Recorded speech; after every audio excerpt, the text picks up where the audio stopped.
नमस्कार। आज हम सबसे ज़्यादा जो अभी डिस्कशन में टॉपिक चल रहा है उसके बारे में बात करेंगे और वो है कि मोबाइल एडिक्शन।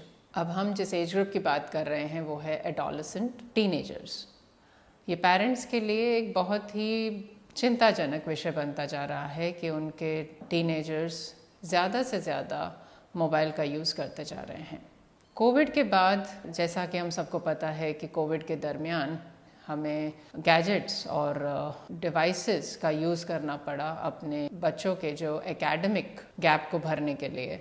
लेकिन अब कोविड के जाने के बाद भी ये गैप जो है वो सभी एस्पेक्ट्स में कम होता जा रहा है, लेकिन बच्चों का मोबाइल की तरफ का आकर्षण और मोबाइल का एक्सेसिव यूज़ कहीं ना कहीं या तो वैसा ही रहा है या इनफैक्ट बढ़ता जा रहा है।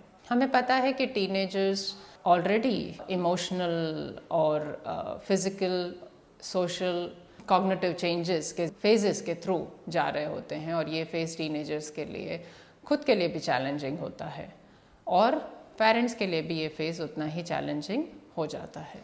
अगर हम बात करें मोबाइल या गैजेट एडिक्शन की, तो जैसे कि हमने कहा कि ये लगातार बढ़ती हुई एक तकलीफ़ है पेरेंट्स के लिए भी, और उनके लिए सबसे बड़ा चैलेंज ये है कि इसको हैंडल कैसे करना।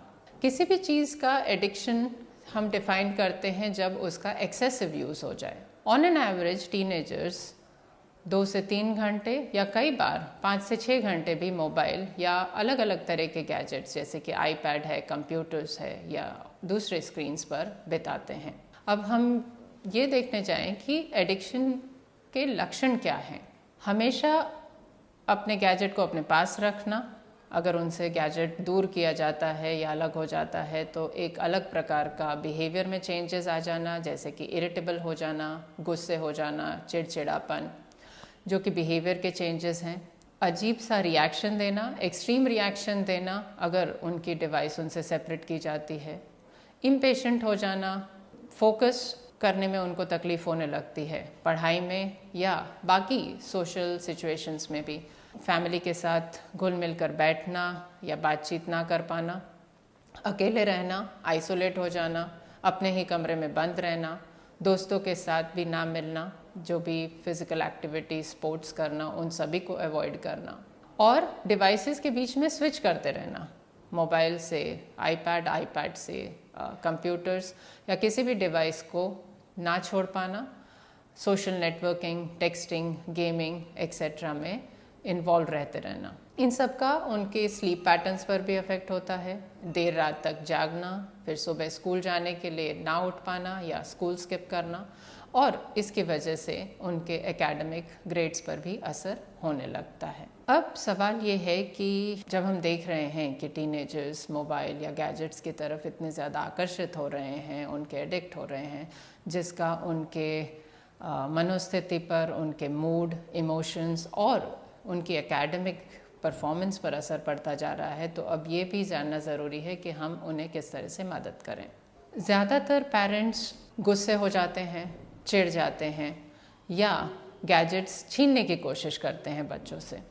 इस तरह के एक्सट्रीम रिस्पॉन्सेस जब दिए जाते हैं तो वो बच्चे भी उसी हिसाब से, टीनेजर्स भी वैसा ही एक एक्सट्रीम रिस्पॉन्स सामने देते हैं, जो कि वर्बल या उग्रता की वजह से या किसी भी तरह का फिज़िकल एग्रेशन में भी वो डेमोस्ट्रेट कर सकते हैं। इन सब से बचने के लिए सबसे पहले तो ये ज़रूरी है कि पेरेंट्स इस चीज़ को शांति से हैंडल करने की कोशिश करें। हमें पता है कि टीनेजर्स वैसे ही उनके इमोशंस को हैंडल करने में उन्हें खुद भी डिफ़िकल्टीज़ आती हैं, तो हमें उन्हें सपोर्ट करना पड़ेगा, और इसके लिए पेरेंट्स को भी इस सिचुएशन को धीरे से और सोच समझकर एक दूसरे के साथ, माता पिता को तालमेल बैठाकर इसमें आगे बढ़ना पड़ेगा। शुरुआत होती है बातचीत से। बच्चों के साथ बैठें और कोशिश करें उनके साथ बातचीत करने की, उनके साथ नेगोशिएट करने की, और ये डिसाइड करने की कि कितना स्क्रीन टाइम उनके लिए ठीक है। बच्चे अगर खुद ये समझ पाएंगे कि उनका जो स्क्रीन का टाइम है वो बहुत ज़्यादा है या उनकी खुद की परफॉर्मेंस में, उनकी सोशल एस्पेक्ट्स या उनके एकेडमिक्स में अफेक्ट कर रहा है, तो उनके अंदर चेंजेस जल्दी आ सकते हैं, जहाँ ना कि उन्हें सिर्फ डिक्टेट किया जाए कि उन्हें ये करना है या ये नहीं करना है।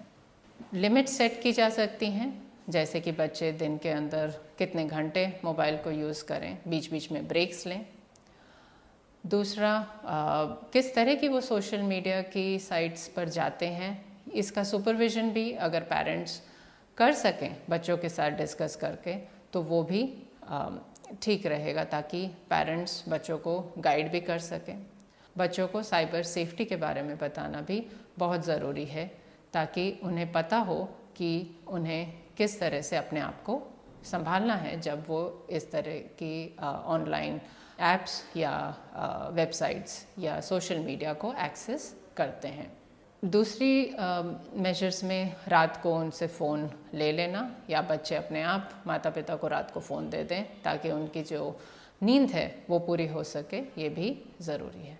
दूसरा, बच्चों के साथ इन्वॉल्व होना भी ज़रूरी है। अगर हम एज पेरेंट्स खुद ही मोबाइल का एक्सेसिव यूज़ करते हैं, बच्चों के सामने यूज़ करते हैं, खाने के डाइनिंग टेबल पर डिनर टाइम में यूज़ करते हैं, या बच्चे जब पढ़ाई कर रहे हैं और उनके बगल में बैठकर हम यूज़ करते हैं, तो बच्चों को भी उसकी तरफ का आकर्षण बढ़ जाता है, या उन्हें लगता है कि सिर्फ जो रूल्स हैं वो उन्हीं के लिए हैं।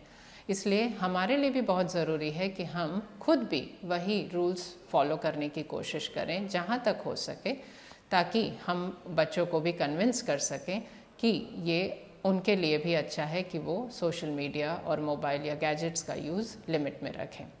दूसरा, बच्चों के साथ क्वालिटी टाइम बिताया जा सकता है, उनके साथ किसी भी तरह का स्पोर्ट्स किया जा सकता है, इंडोर या आउटडोर, या फैमिली टाइम बिताकर भी रेगुलर बातचीत भी की जा सकती है, ताकि बच्चों के साथ बॉन्ड बढ़ाया जा सके।